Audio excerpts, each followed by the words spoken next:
Boas tardes, boas noites. Dando continuidade na leitura do livro Mecanismos da Mediunidade acerca do pensamento e suas consequências, lemos na semana passada, primeiro o conceito de gerador elétrico aqui na Terra, para que se faça, segundo André Luiz, uma comparação com o gerador mediúnico. Então, vamos resumir o que a gente falou na semana passada. Primeiro discutindo que a palavra gerador é imprópria. Ela não é, um gerador não gera nada, né?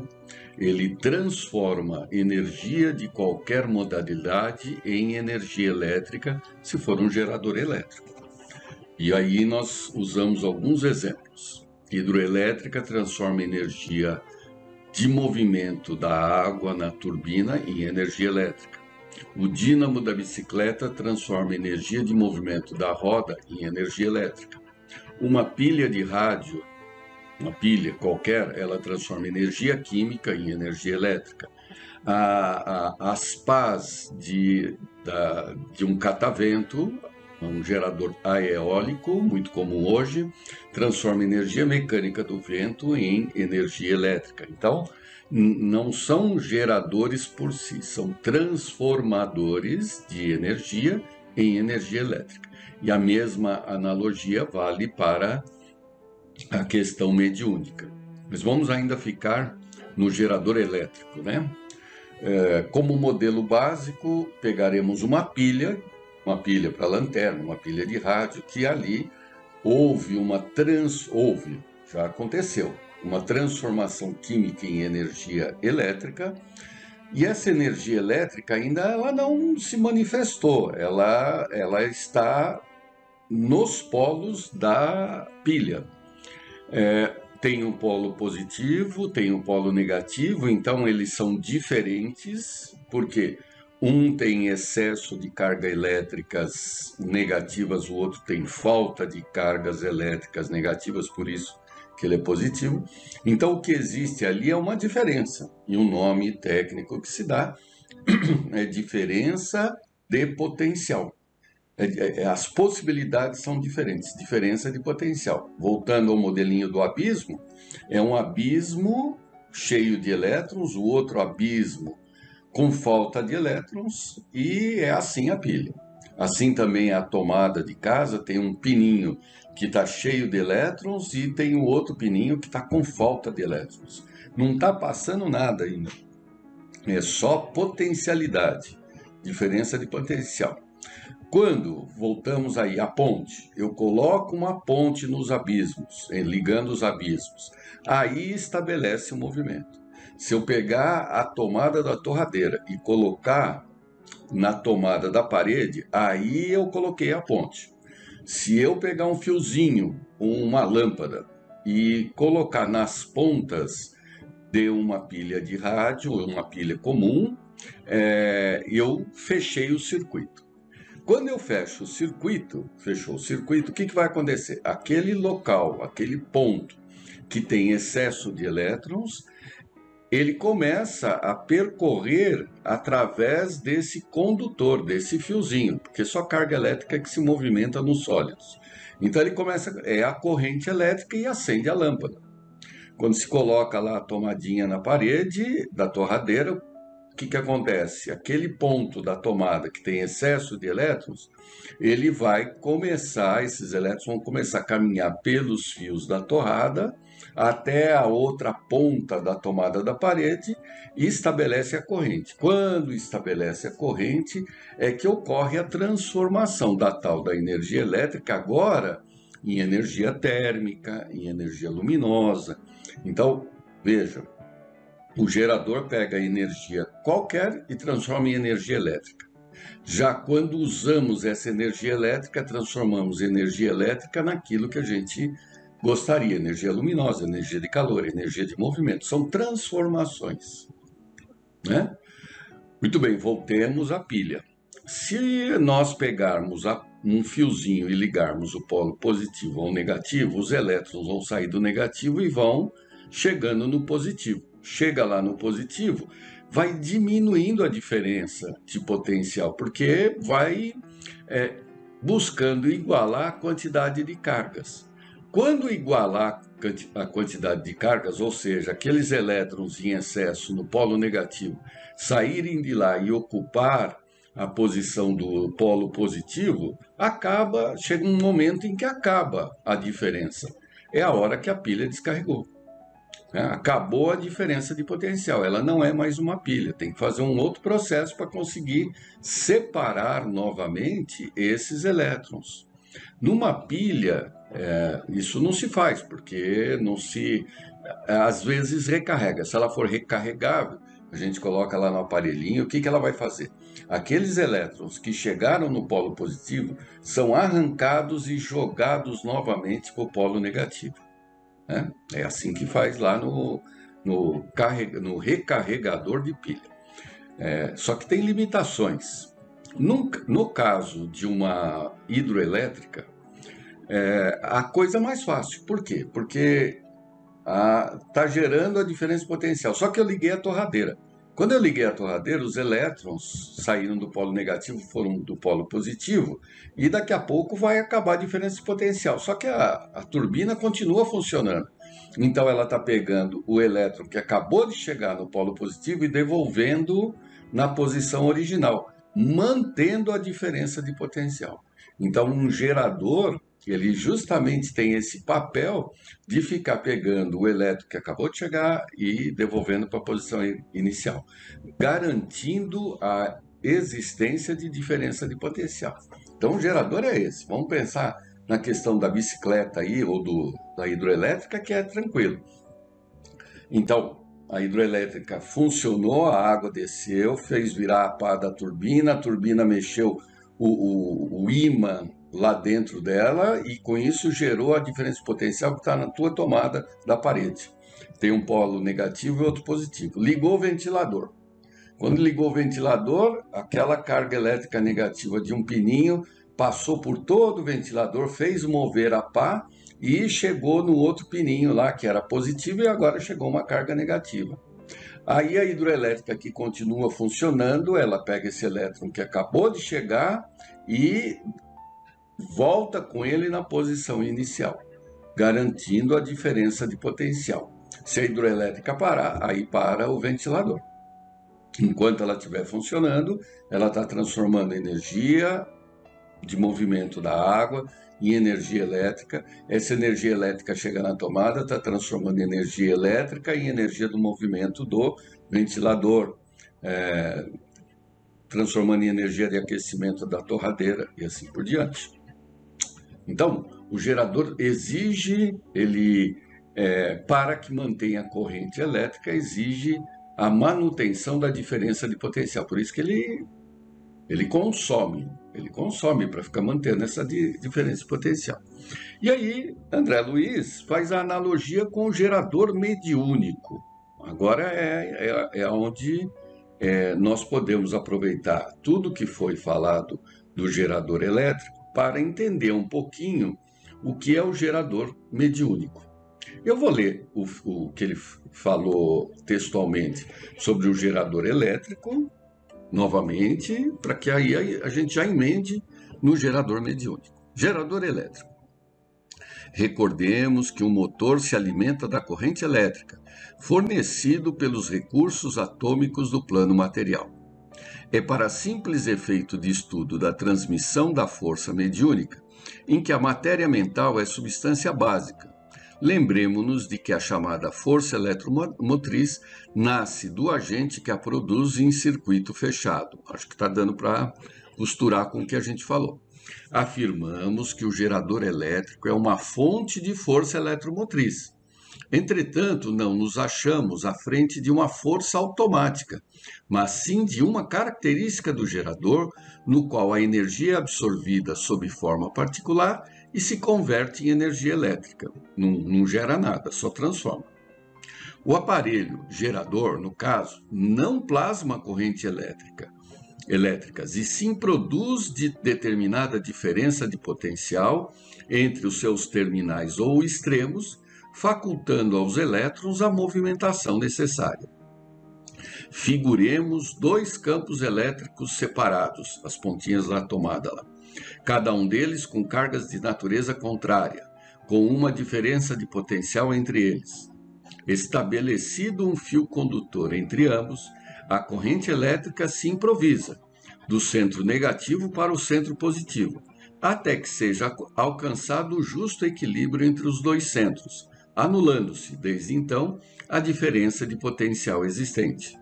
Se desejamos manter a diferença de potencial a que nos referimos, é indispensável interpor entre ambos um gerador elétrico, por intermédio do qual se nutra constante o fluxo elétrico entre um e outro, de vez que a corrente circulará no condutor em vista do campo elétrico existente entre os dois corpos. Tranquilo? Acho que deu para a gente associar aquilo que foi falado com o que foi agora lido. Tranquilo? Muito bem. Então, só para resumir aí pela última vez, né?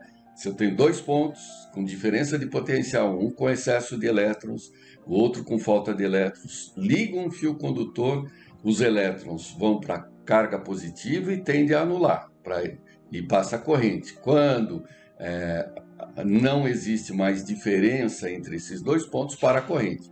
Então a gente liga um gerador para pegar o elétron que acabou de chegar e devolver ele lá para o outro polo de novo, da onde ele saiu. E assim o gerador ele mantém a diferença de potencial e com isso a corrente. Só que para tanto ele tem que ser alimentado, ele não faz isso sozinho, ele não gera nada.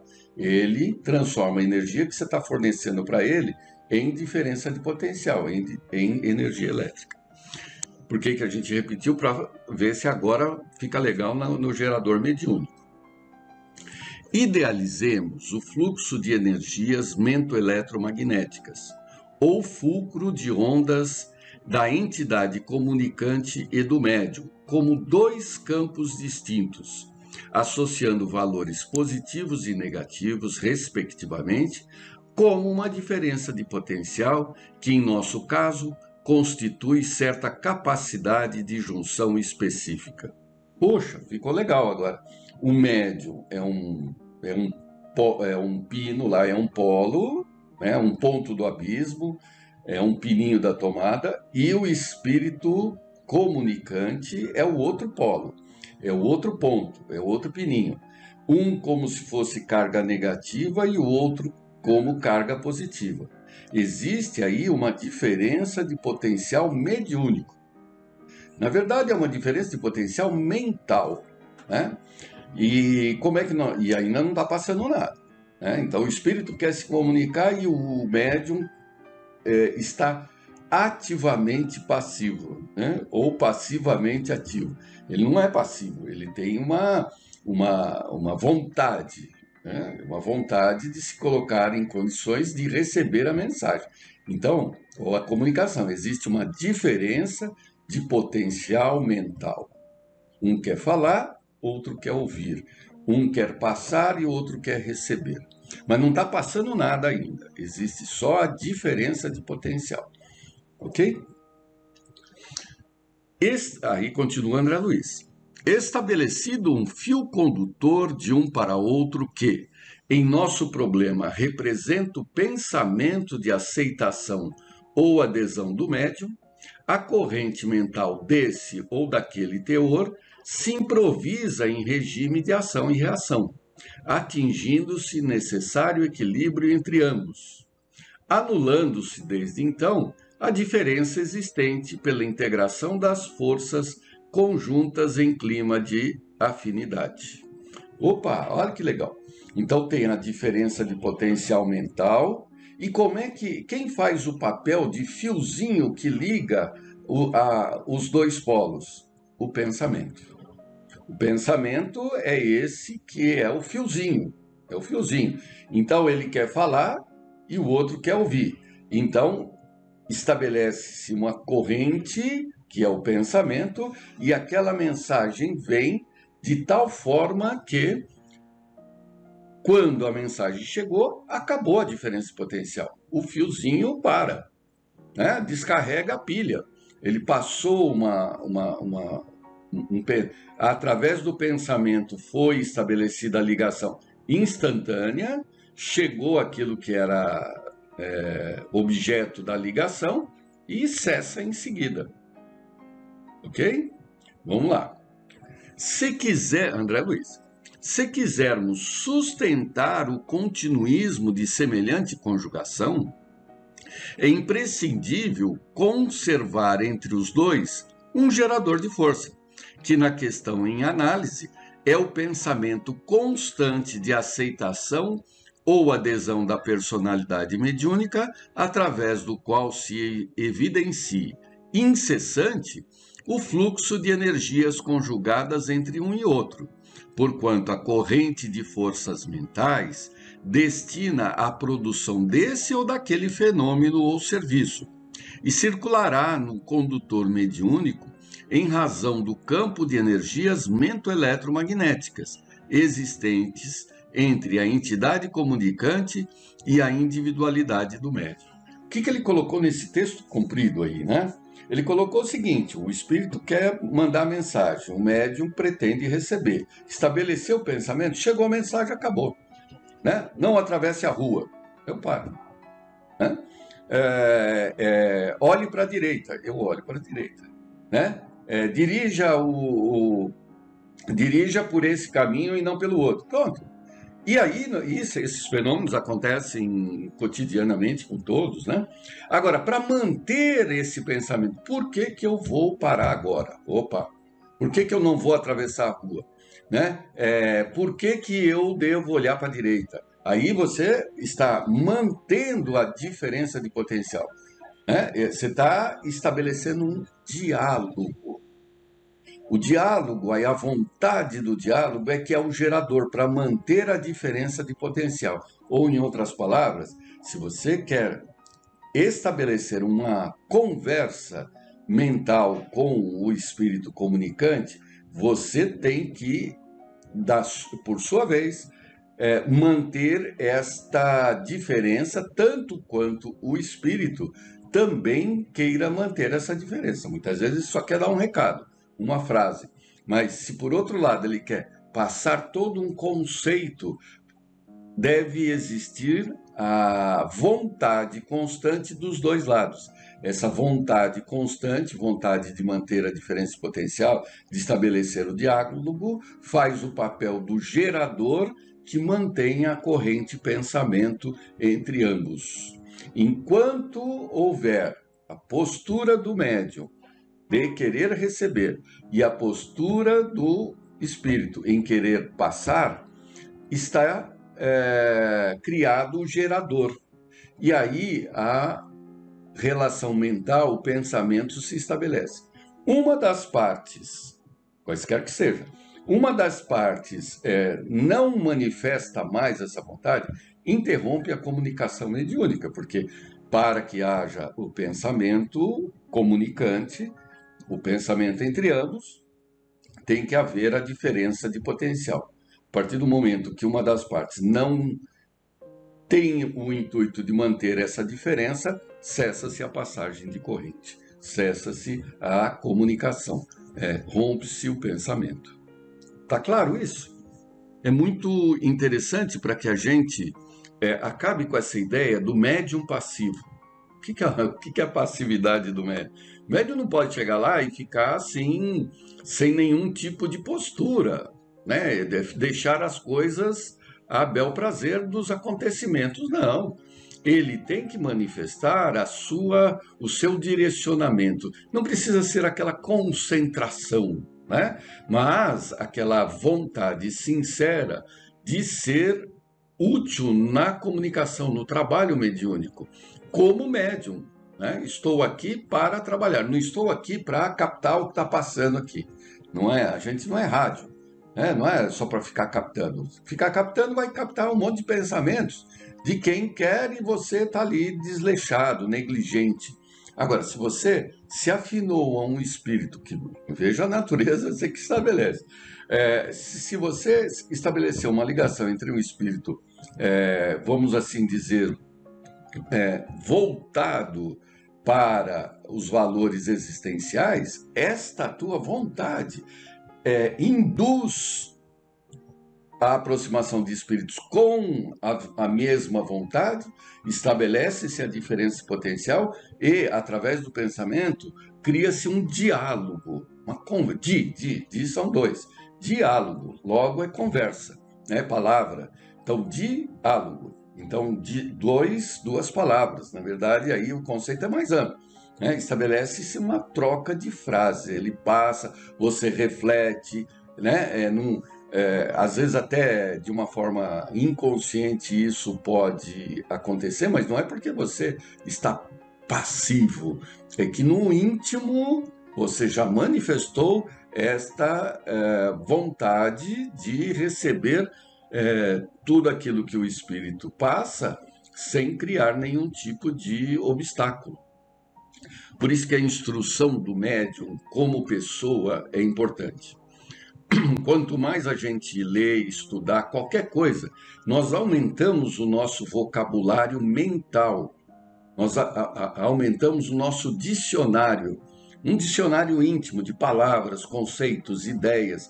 E quando os espíritos se aproximam, que eles têm uma riqueza maior, a inteligência de todo espírito comunicante das questões reflexivas essenciais da existência, são mais inteligentes que nós, óbvio, porque eles têm mais recursos, eles têm mais inteligência é a possibilidade de deliberar, escolher entre os recursos que ele tem ali na hora, inteligir, né?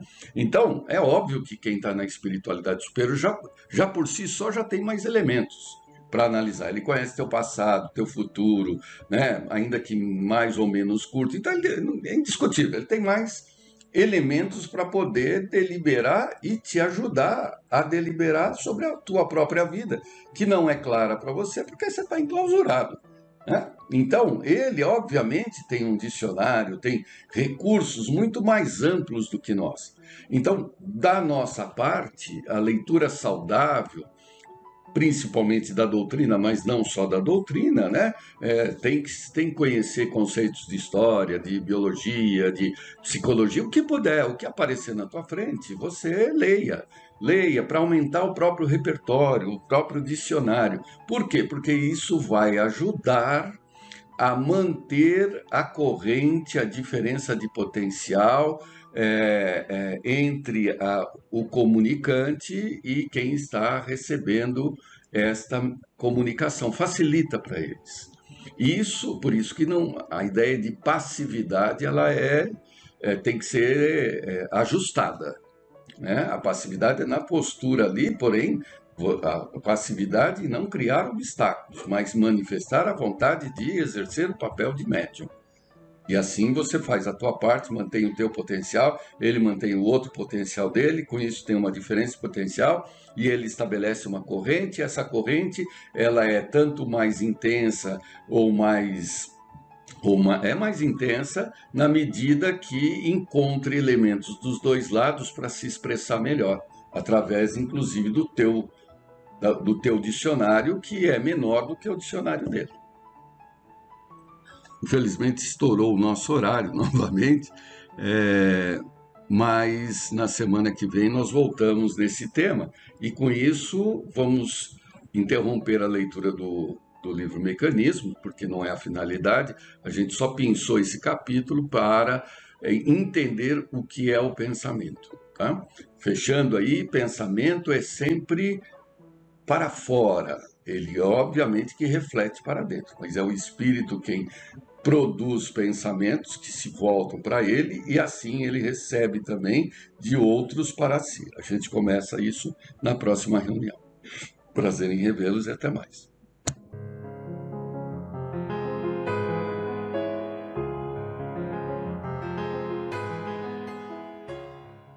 Sempre rogando a Deus o amparo e a proteção, hoje vamos dar continuidade ao estudo da mediunidade e do livro Médiuns e Mediunidades, psicografado por Divaldo Pereira Franco pelo espírito Viana de Carvalho. Vamos ver o capítulo 6 e depois o capítulo 11. No capítulo 6, Dons Mediúnicos. Abre aspas. Ora, há diversidades de dons, mas um mesmo é o Espírito. Há diversidades de ministérios, e um mesmo é o Senhor. Há diversidade de operações, mas é o mesmo Deus que opera tudo em todos. A cada um, porém, é dada a manifestação do Espírito para proveito, pois a um, pelo Espírito é dado a palavra de ciência, segundo o mesmo Espírito. A outro, dons de curar, em um só Espírito. A outro, operações de milagres. A outro, profecia. A outro, discernimento de espíritos.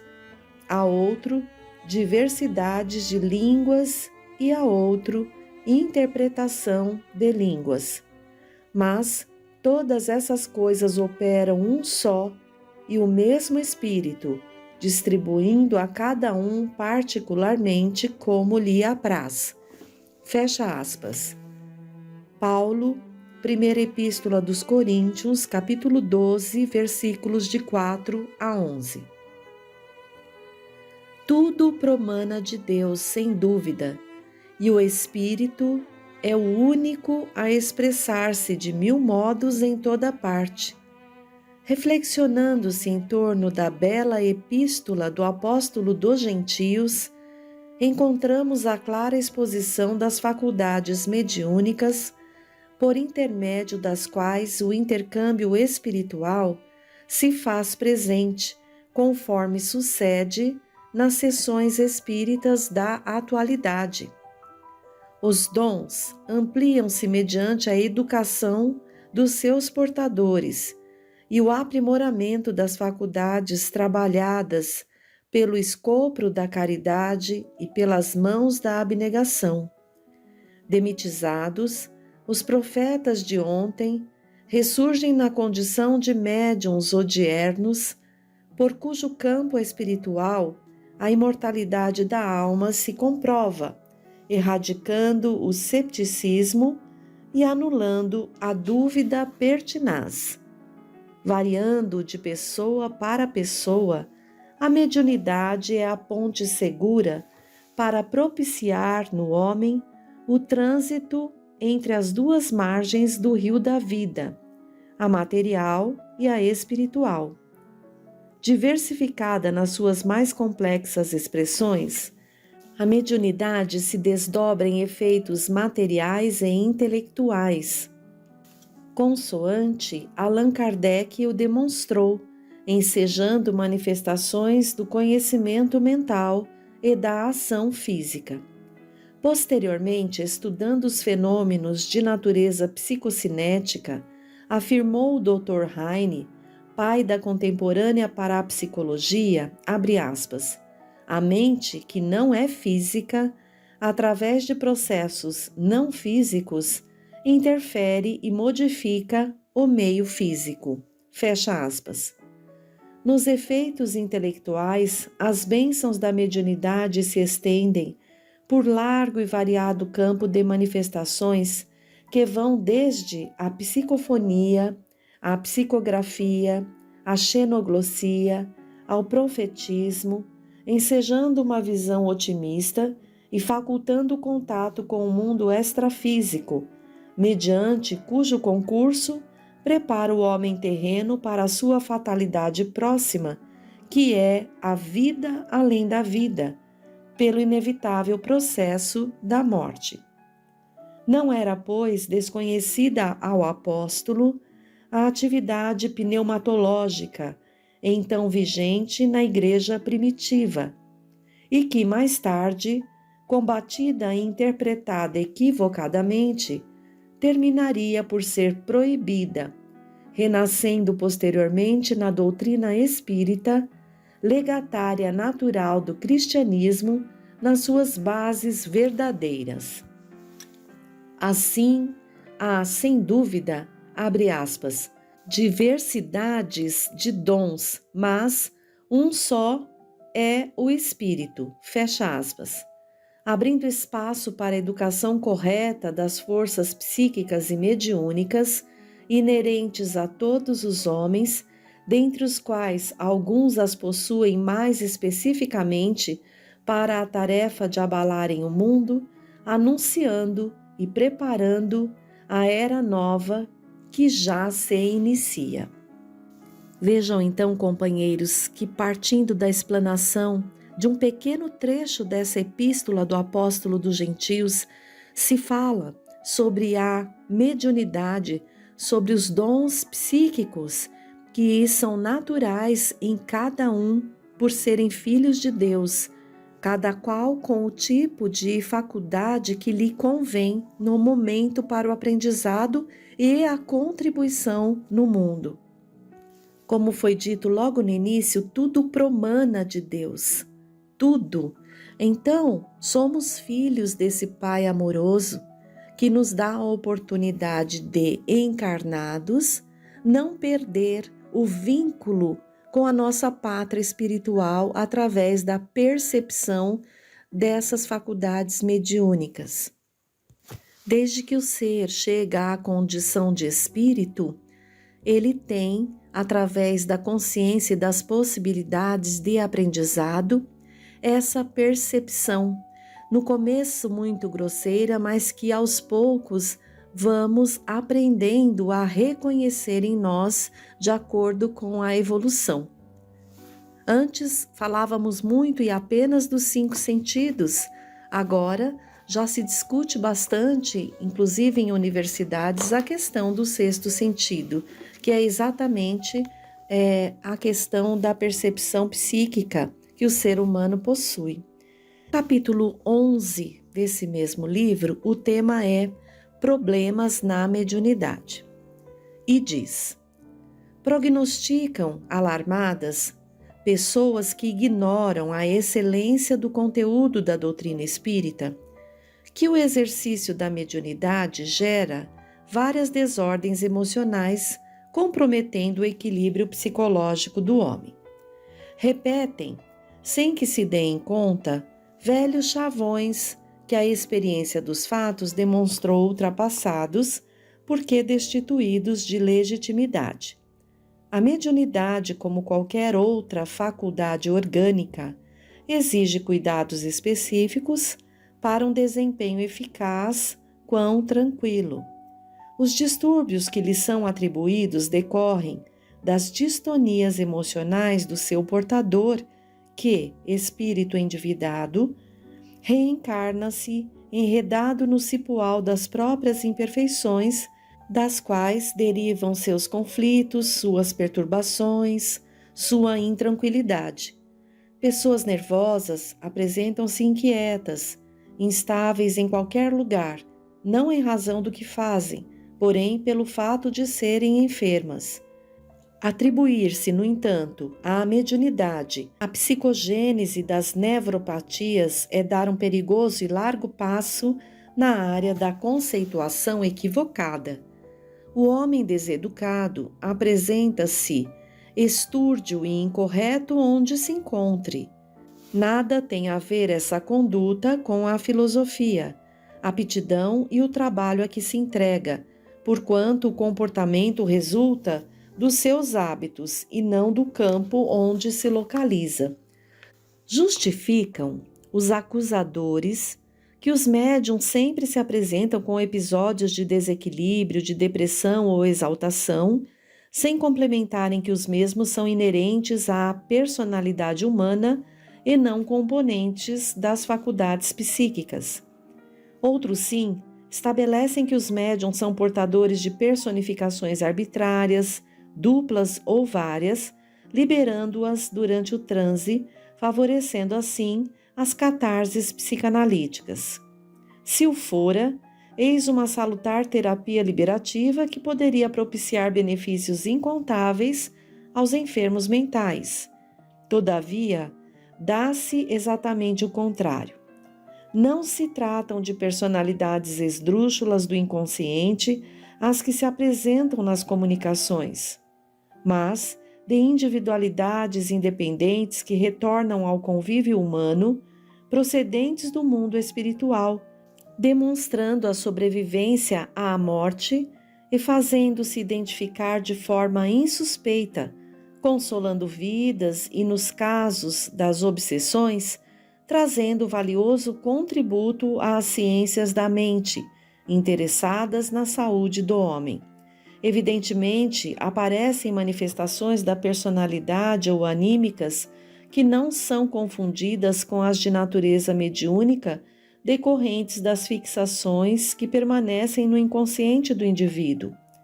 Na área dos fenômenos intelectuais, tanto quanto dos físicos, os dados se acumulam, confirmando a imortalidade do ser que se despe dos subterfúgios para surgir com tranquila fisionomia de vida plena. Certamente ocorrem no médium estados oscilantes de comportamento psicológico, o que é perfeitamente compreensível e normal, já que a mediunidade não o libera da sua condição humana e frágil. A interação espírito-matéria, cérebro-mente, sofre influências naturais, inquietantes, quando se lhes associam psiquicamente outras mentes, em particular aquelas que se encontram em sofrimento, vitimadas pelo ódio, portadores de rebeldia, de desequilíbrio. A tempestade vergasta a natureza, que logo se recompõe passada a ação danosa. Também no médium, cessada a força perturbadora atuante, desaparecem-lhe os efeitos perniciosos. Isso igualmente acontece entre os indivíduos não dotados de mediunidade ostensiva, em razão dos mecanismos de sintonia psíquica. Na mediunidade, em razão dela mesma, a ocorrência cessa face aos recursos de que se faz objeto, ensejando um intercâmbio lúcido e um diálogo feliz com o agente causador da desordem transitória. O Espiritismo é o único antídoto para tais perturbações, pelas orientações que proporciona e por penetrar na tecedura da faculdade mediúnica, esclarecendo-lhe o mecanismo e, ao mesmo tempo, dando-lhe sentido, direção. Independendo de escola de pensamento, de fé e de credo, a mediunidade íncita no homem merece ser educada pelos métodos espíritas a fim de atender às nobres finalidades para as quais se destina, como instrumento de elevação do seu portador e de largos benefícios para as demais criaturas. Não há problemas decorrentes do exercício saudável da mediunidade. Assim, portanto, não se justificam as acusações que fazem a aplicação das forças mediúnicas no cotidiano espírita. O exercício correto da mediunidade, a educação das forças nervosas, a canalização dos valores morais para o bem, brindam o indivíduo com equilíbrio, harmonia, dele fazendo mensageiro da esperança, operário da caridade e agente do amor, onde quer que se encontre, a serviço da própria elevação espiritual. Vejam, companheiros, a importância desse assunto para nós que estamos ligados a um centro espírita, à Casa de Fabiano e às casas que são a ela ligada, para o exercício, o entendimento dessa questão psíquica que a todos nós nos alcança, é natural. Então, a mediunidade é uma conquista do ser humano no seu processo evolutivo. Cuidar disso faz parte do nosso entendimento de nós mesmos.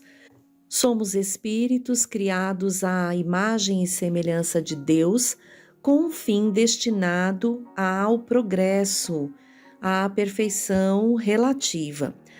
Deus, muito sabiamente, nos proporciona as várias experiências num corpo de carne, organicamente arquitetado para essa experiência.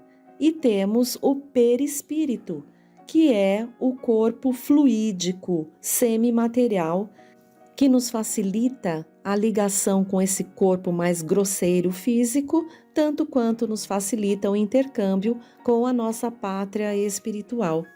Toda essa percepção que temos enquanto ser humano ocorre através do pensamento. Portanto, o zelo e o cuidado com a nossa casa mental, o zelo pela nossa conduta moral. Kardec, no capítulo 20 do Livro dos Médiuns, Influência Moral do Médium, nos traz. Pergunta 226. Primeiro, o desenvolvimento da mediunidade se processa na razão do desenvolvimento moral do médium? Não.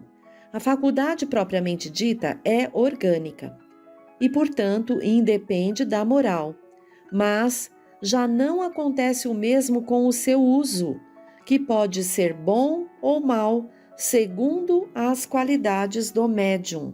2. Sempre se disse que a mediunidade é um dom de Deus, uma graça, um favor divino. Por que, então, não é um privilégio dos homens de bem? E por que há criaturas indignas que a possuem no mais alto grau e a empregam no mau sentido? Todas as nossas faculdades são favores que devemos agradecer a Deus, pois há criaturas que não as possuem. Podias perguntar por que Deus concebe boa visão a malfeitores, destreza aos larápios, eloquência aos que só a utilizam para o mal. Acontece o mesmo com a mediunidade. Criaturas indignas a possuem porque dela necessitam mais do que as outras para se melhorarem. Pensas que Deus recusa os meios de salvação dos culpados? Ele os multiplica nos seus passos, coloca-os nas suas próprias mãos, cabe a eles aproveitá-los. Judas, o traidor, não fez milagres e não curou doentes como apóstolo? Deus lhe permitiu esse dom para que mais odiosa lhe parecesse a traição. 3. Os médiuns que empregam mal as suas faculdades, que não as utilizam para o bem ou que não as aproveitam para a sua própria instrução, sofrerão as consequências disso? Se as usarem mal, serão duplamente punidos, pois perdem a oportunidade de aproveitar um meio a mais de se esclarecerem. Aquele que vê claramente e tropeça é mais censurável que o cego que cai na valeta. 4.